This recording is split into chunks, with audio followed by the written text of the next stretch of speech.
또 글로벌 시장에 미치는 영향은 과거 미국의 금리 인상 때보다 작을 것이라는 전망이 나왔습니다. 정부가 통신요금 인가제를 24년 만에 폐지해 이동통신 요금 경쟁이 더 치열해질 것으로 보입니다. 제사 이동통신사의 시장 진입을 쉽게 하는 방안도 추진됩니다. 동부 대우전자의 미니 전자레인지가 출시 5년 만에 40만 대 넘게 판매되는 등 과거 탱크주의 대우전자의 가전명가에 부활 나래를 펴고 있습니다. 올 하반기부터 모바일 메신저 카카오톡으로 전기요금 청구서를 받아보고 카카오페이로 요금을 납부할 수 있게 됩니다.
시청자 여러분 안녕하십니까? 5월 28일 목요일 센 경제 현장 오늘의 주요 뉴스입니다. 올해 9월 미국이 기준금리 인상을 단행할 것이라는 예상이 속속 나오고 있습니다. 하지만 글로벌 시장에 미치는 영향은 과거 미국의 금리 인상으로 나타난 충격에는 못 미칠 것이라는 분석입니다. 정한희 기자가 전합니다. 최근 제닛 옐런 연방준비제도 의장이 연내 금리 인상 가능성을 강하게 피력하자 올해 안에 미국이 기준금리를 올릴 것이라는 인식이 금융시장에 확실시되고 있습니다. 하지만 세계 시장에 미치는 영향은 제한적일 것이라고 전문가들은 보고 있습니다. 오늘 JP모건 자산운용은 미국이 올해 9월쯤 금리를 인상할 것이라는 예상을 내놨습니다. 하지만 일본과 유럽 등이 공격적인 양적 완화 정책을 유지하는 만큼 미국의 금리 인상으로 인한 세계 유동성 긴축이 다소 상쇄될 것이라는 분석입니다. 그간 제로금리에 가까웠던 미국이 통화 정책을 정상화할 것으로 예상되지만 유럽과 일본, 중국 등은 초저금리와 통화 확장 정책을 지속할 것으로 보여 세계의 통화 정책이 올 3분기부터 확장과 긴축으로 이원화될 것으로 내다봤습니다. 한국투자증권도 미국의 금리 인상 여파가 과거만큼 크지 않을 것으로 전망했습니다. 앞서 지난 1994년 미국이 불과 1년 사이에 3%였던 기준금리를 6%로 300bp나 인상하면서 10년 만기 미국 국채금리는 210bp 상승하고 주식시장도 4% 가까이 조정을 받는 등 금융시장에 큰 타격이 있었습니다. 그러나 현재 글로벌 경제 상황이 예전과는 다른 만큼 미국의 금리 인상으로 인한 시장 충격이 그리 크지 않을 것이란 전망입니다. 미국의 금리 인상이 하반기에 단행된다 하더라도 1994년에 있었던 충격적인 시장 반응이 재현될 것은 생각하지 않습니다. 글로벌 경제가 회복되고 있다고는 하지만은 아직은 저성장입니다. 그래서 굉장히 경기 회복이 더디게 진행되고 있기 때문에 글로벌 저금리 기조가 상당히 오랜 기간 지속될 것으로 저희는 전망하고 있습니다. 미국의 기준금리 인상으로 시장의 일시적인 타격은 불가피하지만 유럽 경제가 이제 막 마이너스 성장률을 회복하는 단계이고 신흥국의 성장 동력도 많이 떨어진 상태인 만큼 각국이 통화 완화 정책을 유지할 것으로 보입니다. 또한 미국의 경제가 회복세를 보이지만 과거 수준에 비해 미미한 성장률을 나타내고 있어 미 연준이 급격한 금리 인상을 단행할 가능성도 낮다는 목소리가 나오고 있습니다. 서울경제TV 정한입니다. 정부가 통신요금 인가제를 24년 만에 신고제로 전환합니다. 미래창조과학부는 오늘 이 같은 내용을 담은 이동통신시장 경쟁촉진 규제 합리화를 위한 통신정책 방안 등을 발표했습니다. 미래부는 우선 규제 완화 차원에서 인가제를 폐지하고 모든 사업자에게 신고제를 적용하기로 했습니다. 신고한 요금제를 놓고 이용자의 이익과 공정경쟁 저해 여부 등을 일정 기간 동안 검토한 뒤 별다른 문제가 없으면 즉시 효력이 발생하도록 한다는 방침입니다. 다만 인가제 폐지를 놓고서는 부작용 우려되는 등 여러 의견이 있는 만큼 다음 달 9일 공청회와 전문가 의견 수렴을 거쳐 다음 달 중으로 최종안을 확정하기로 했습니다. 또 이동통신 3사가 장악하고 있는 국내 이동통신 시장에 경쟁 촉진을 위해 제4 이동통신사가 시장에 등장할 수 있도록 진입장벽도 낮추기로 했습니다. 경쟁력 있는 신규 사업자 등장에 따른 요금과 서비스 경쟁 구조 촉진을 위해 신규 사업자가 진입할 수 있는 환경을 조성한다는 겁니다. 국토교통부는 오늘 전국의 미분양 주택이 4월 말 기준 28,093가구로 3월보다 2.8% 감소했다고 밝혔습니다. 미분양 주택은 2009년 9월 16만 5,599가구로 정점을 찍은 뒤 지난달까지 감소세가 이어졌습니다. 올 들어서도 1월 36,085가구, 2월 33,813가구, 3월 28,897가구로 계속해서 감소했습니다. 다만 수도권의 미분양 주택은 3월보다 2.2% 늘어난 14,510가구로 나타났습니다. 지방의 경우 7.6% 줄어든 13,583가구입니다. 규모별로는 전용 면적 85제곱미터 이하의 중소형 미분양 주택이 45가구 줄어든 18,815가구로 나타났습니다. 85제곱미터가 넘는 중대형 미분양 물량은 759가구 감소한 9,278가구입니다. 악성 미분양으로 불리는 중공후 미분양은 전달보다 6.4% 줄어든 12,638가구로 집계됐습니다. 국토부 관계자는 주택시장 정상화 대책에 따라 거래량이 늘고 있다며 미분양 주택은 감소 추세를 이어갈 것이라고 내다봤습니다. 가전시장에서 동부대우전자가 부활하고 있습니다. 오늘 미니 전자레인지가 출시 5년 만에 40만 대 넘게 판매됐고 지난달 초에 선보인 공기방울 세탁기는 출시 3주 만에 3,000대를 돌파했습니다. 정찬신 기자가 전합니다.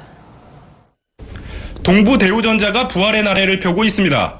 지난 2013년 2월 대우일렉트로닉스는 동부에 인수된 후 최진균 부회장이 지휘봉을 잡으면서 선택과 집중을 통해 시장을 공략하고 있습니다. 이를 위해 당초 계획했던 식기세척기와 로봇청소기, 정수기 시장 진출을 전면 보류했습니다. 냉장고와 세탁기 등 기존 제품에 집중하기 위해서입니다. 동부대우전자는 오늘 15리터 크기의 미니 전자레인지가 출시 5년 만에 누적 판매 40만 대를 넘어섰다고 밝혔습니다. 이는 국내 싱글족 5명 중 1명이 산 것입니다. 통계청에 따르면 국내 25세 이상 50세 미만 1인 가구의 수는 200만 명에 달합니다. 디자인과 주요 기능만을 채용한 실속형 미니 가전들이 싱글족들의 니즈와 맞물려서 인기를 끌고 있습니다. 소비자들의 편의성을 높일 수 있는 제품들을 지속적으로 선보일 예정입니다. 동부대우전자는 세탁기 시장에서도 선전하고 있습니다. 지난달 초에 선보인 공기방울 4D 세탁기가 3주 만에 3,000대를 돌파한 것입니다. 하루에 약 150대가 판매된 셈입니다. 특히 미니드럼 세탁기는 올해 초 중국 가전 전문 조사기관인 중이캉 리서치 센터에서 발표한 2014년 중국 세탁기 시장 10대 리딩 상품으로 선정됐습니다. 동부대우전자는 해외 시장 공략에도 열심입니다. 국내 광주 공장을 비롯해 중국과 멕시코 등의 4개 생산법인을 가지고 있는 동부대우전자는 멕시코 공장을 중남미와 북미 생산 거점으로 삼아 시장 지배력을 확대한다는 전략입니다. 삼성과 LG가 양강 체제를 형성한 국내 가전 시장에 동부대우전자가 도전장을 던졌습니다. 선택과 집중을 통한 전략으로 명가재건을 이룰지 주목됩니다. 서울경제TV 정창신입니다. 아모레퍼시픽이 공정거래법상 거래상 지위남용 금지 규정을 위반해 검찰에 고발됐습니다. 중소기업청은 최근 의무고발 요청권 심사위원회를 열어 아모레퍼시픽과 진성 ENG, 신영프레전 등 3곳을 공정거래위원회에 고발 요청했습니다. 의무고발 요청 제도는 중개청장 등이 공정위 소관 5개 법률을 위반한 법인을 고발 요청할 경우 공정위가 의무적으로 검찰에 고발해야 하는 제도입니다. 아모레퍼시픽은 기존 방문 판매 특약점의 판매원을 새로 개설하는 특약점으로 이동시켜 공정거래법상 거래상 지위남용 금지를 위반했습니다. 진성 ENG는 자동차 부품 제조 위탁 과정에서 서면 미발급과 부당한 위탁 취소 등을 위반했습니다. 신형 프레시전은 정당한 사유 없이 휴대전화 부품의 도장 코팅 위탁 단가를 인하했습니다. 서울시가 가장 비싼 땅은 중구 충무로 24-2번지 네이처 리퍼블릭 매장으로 나타났습니다. 이곳의 개별 공시지가는 1제곱미터당 8,070만 원으로 3.3제곱미터당 2억 6,600만 원에 달합니다. 이는 지난해보다 4.8% 오른 값입니다. 특히 2004년부터 12년째 서울에서 가장 비싼 땅으로 기록되고 있습니다. 서울시는 올 1월 1일을 기준으로 조사한 시내 90만 8,224필지의 개별 공시지가를 29일 결정해 공시했습니다. 올해 개별 공시지가 상승률은 지난해 대비 4.47%로 전년도 상승폭의 3.35%보다 1.12%포인트 오른 것으로 나타났습니다. 명동 네이처 리퍼블릭과 반대로 서울에서 최저지가를 기록한 곳은 도봉구 도봉동의 도봉산 자연림으로 지가가 3.3제곱미터당 18,570원이었습니다. 올해 하반기부터 모바일 메신저 카카오톡을 이용해 전기요금 청구서를 받아보고 카카오페이로 요금을 납부할 수 있게 됩니다. 한국전력공사는 오늘 다음 카카오와 카카오톡 기반의 전기요금 청구와 수납 서비스 제공을 위해 업무 협약을 체결했습니다. 이에 따라 다음 카카오는 국내 최초로 모바일 메신저를 이용해 공공요금 청구와 수납 서비스를 제공합니다. 한전은 전기요금 청구에 필요한 데이터 제공과 서비스 홍보를 맡게 됩니다. 양사는 또 각사의 고객관리 시스템을 유기적으로 공유해 원스톱 전력 서비스 협력 체계를 구축하고 전기요금과 관련한 각종 모바일 인센티브 제도의 개발과 유통을 위한 협업도 추진하기로 밝혔습니다. 배당 주식 펀드가 인기몰이를 하고 있습니다. 올 3월 말 기준 국내 배당 주식 펀드의 순자산은 약 5조 7,345억 원으로 2년 전인 2013년 3월 말보다 274.5% 늘었습니다. 배당 주식 펀드 수도 115개에서 203개로 76.5% 증가했습니다. 배당 주식 펀드의 인기는 낮은 금리로 인해 중위험 중수익 금융상품에 대한 투자자들의 관심이 커졌기 때문입니다. 배당 주식 펀드는 고배당주나 보통주보다 높은 배당을 지급하는 우선주를 중심으로 투자해 매매 차익과 배당 수익을 동시에 추구합니다. 따라서 안정적인 수익을 확보하는 데 유리합니다. 실제로 지난 3월 말 기준 코스피가 최근 1년과 5년 사이 각각 2.8%, 20.6% 상승했지만 같은 기간 배당 주식 펀드의 수익률은 각각 9.4%와 41.3%에 달했습니다. 서울경제신문이 주최하고 서울경제TV가 주관하는 국제 컨퍼런스 서울포럼 2015가 오늘 성황리에 마쳤습니다. 세계적인 석학들의 강연을 듣기 위해 이틀 동안 2천여 명에 가까운 청중들이 몰렸고 최경환 경제부총리와 박원순 서울시장 등 정재계 인사들이 대거 참여해 한국 경제의 새로운 해법 찾기에 귀를 기울였습니다. 정훈규 기자가 전합니다. The future of the computer is to disappear, and the word computer will disappear from the English language. And where will the internet be in the coming years? It will also be everywhere and nowhere, including your glasses. 전기나 공기가 항상 우리 주변에 있지만 눈에 보이지 않아 잊고 사는 것처럼 컴퓨터와 인터넷을 인식하지 못하는 시대. 세계적인 이론 물리학자이자 미래학자인 미치오 카쿠 뉴욕 시립대 교수가 서울포럼 2015에서 제시한 미래 사물 인터넷 시대의 모습입니다. 그는 기술 진보로 인간의 두뇌가 직접 디바이스에 연결돼 자유로운 정보 흐름에 걸림돌이 없어지고 실제와 분간할 수 없는 가상현실이 10년 내 현실화될 것이라고 전망했습니다. 카쿠 교수는 또 한국 경제에 대해 혁신을 이끌어낼 창의적인 문화가 부족하다며 교육의 변화가 필요하다고 지적했습니다. So what are the challenges for the Korean economy? Number one challenge is to create a spirit and culture of innovation and creativity. And this goes all the way back to the Korean educational program. We have to foster in young people the spirit of innovation and creativity. 대한민국의 새로운 성공 방정식을 주제로 한 올해 서울 포럼에서는 세계적인 저성장 기조 속에 정보통신 기술과 바이오, 에너지, 핀테크 등 미래 먹거리를 통한 새로운 성장 동력 발굴이 모색됐습니다. 이틀 동안 총 14명의 석학들과 기업인들이 강연자로 나섰고 각 강연이 끝날 때마다 청중들의 박수 소리가 터져나왔습니다. 재계 인사들은 물론 김무성 새누리당 대표와 문재인 새정치민주연합 대표, 최경환 경제부총리, 박원순 서울시장 등 정계 인사들도 대거 참석해 한국 경제의 새로운 해법 찾기에 큰 관심을 보였습니다. 특히 중국 기업인들이 대거 초청된 이번 서울 포럼에서는 실질적인 성과도 이뤄졌습니다. 서울경제신문과 중국 CYCC는 이번 포럼 기간 동안 한국 유망 기업들의 10억 위안, 한국 돈으로 1,800억 원 규모를 투자하는 내용의 투자 유치 협약식을 가졌습니다. 한국 경제의 새로운 생존 해법을 찾기 위해 마련된 올해 서울 포럼은 이틀 동안 2,000명 가까운 청중이 몰려 대성황을 이뤘습니다. 서울경제TV 정훈규입니다. 통계청에 따르면 올 1월에서 3월 정규직 임금은 271만 3천 원으로 4.3% 늘었지만 비정규직은 146만 7천 원으로 0.5% 증가에 그쳤습니다.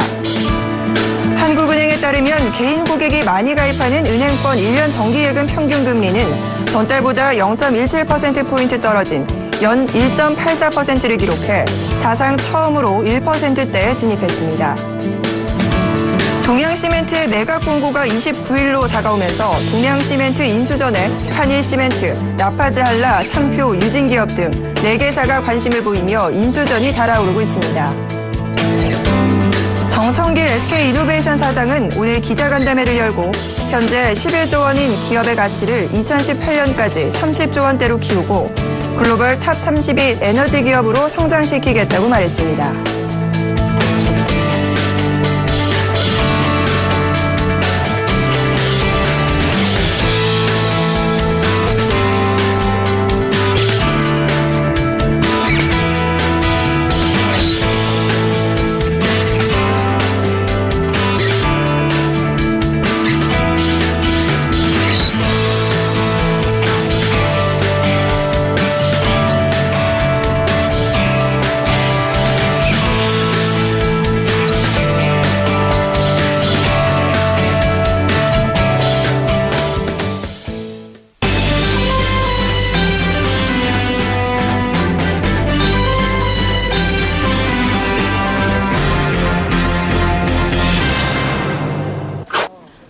가요, 드라마, 영화, 중국에서 한류 열풍이 뜨겁게 불고 있습니다. 이 같은 한류 바람을 타고 직장인 온라인 교육 1위 업체인 휴넷이 베이징 대학교, 중국 온라인 기업 교육 업체인 시대광화 운학당과 손잡고 중국 교육 시장에 상륙했습니다. 중국에서 저희가 수년 동안 연구하고 개발한 콘텐츠들을 본격적으로 매출을 일으켜서 교육 한류를 시작해보는 그런 목표를 가지고 있습니다.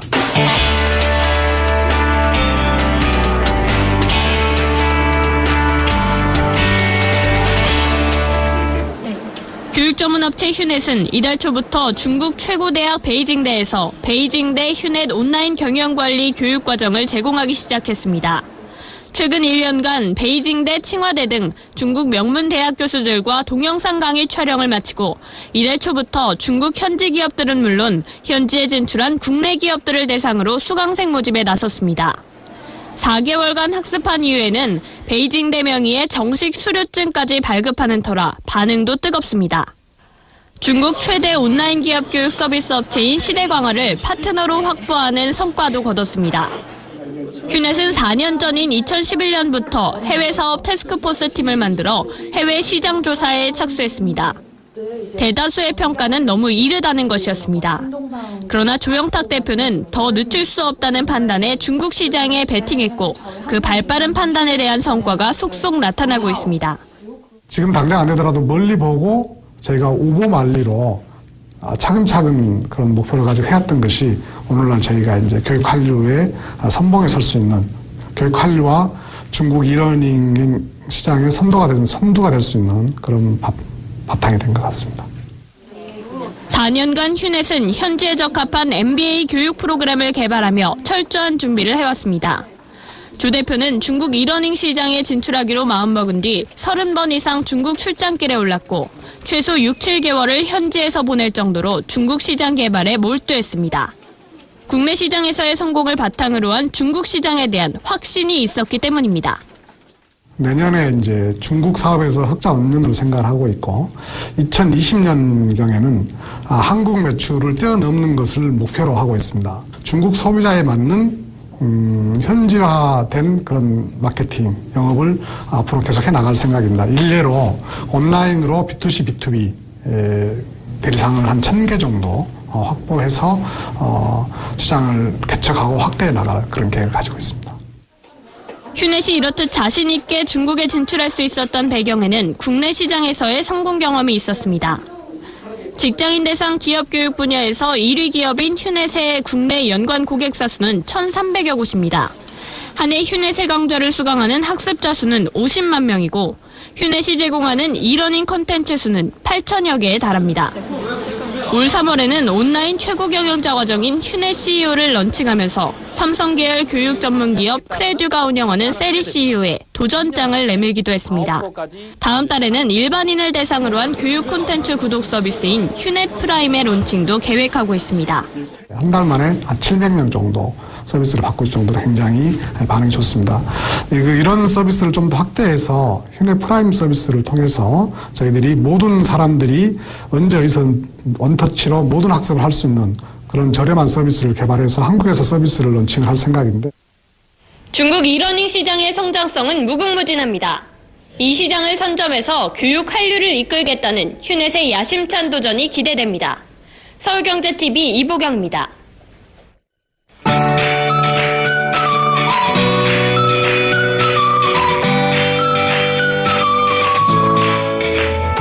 안녕하세요. K웨더 라이프스타일 예보 민진아입니다. 나흘째 계절이 꼭 한여름인 것 같습니다. 내일은 전국이 대체로 구름 많은 가운데 한낮 더위는 계속되겠습니다. 대기의 건조함도 계속 이어져 불조심하셔야겠습니다. 보시는 것처럼 경기도와 강원 내륙, 영남과 전남 일부 지역으로 폭염특보가 발효 중입니다. 불볕더위가 계속되고 있는데요. 오늘 한낮에 서울 32.2도 등 그 밖의 지역들도 30도를 웃돌면서 더웠습니다. 하지만 내일도 이 더위는 계속 이어집니다. 서울 29도, 광주와 대구 32도 등 여전히 덥겠습니다. 다만 강릉 지역은 23도로 동풍의 영향으로 다른 지역보다는 다소 선선하게 느껴지겠습니다. 아직 여름이 온 것도 아닌데 언제까지 더운 걸까요? 내일 덥겠지만 그래도 오늘보다 3도가량 기온이 낮습니다. 또 모레는 비가 내리면서 23도까지 내려가 더위가 잠시 주춤할 것으로 보입니다. 현재 구름 모습인데요. 전국이 대체로 맑은 날씨를 보이고 있습니다. 내일 우리나라는 동해상에 위치한 고기압의 가장자리에 들면서 구름의 양이 점차 많아지겠습니다. 그럼 자세한 지역별 내일 날씨 나절 예보로 알아보겠습니다. 중부지방 구름의 양이 점차 많아지기 시작해 저녁 무렵엔 흐리거나 구름 많겠습니다. 낮 기온 서울 29도, 대전 31도 되겠습니다. 동해안 지방은 동풍의 영향으로 다른 지역에 비해 낮 기온이 크게 오르지 않아 덥진 않겠습니다. 남부지방은 대체로 맑다가 오후부터 구름의 양이 점차 많아지겠습니다. 한낮에는 광주와 대구 32도로 여전히 덥겠습니다. 바다의 물결은 남해상에서 0.5에서 2m, 그 밖의 해상은 0.5에서 1.5m로 일겠습니다.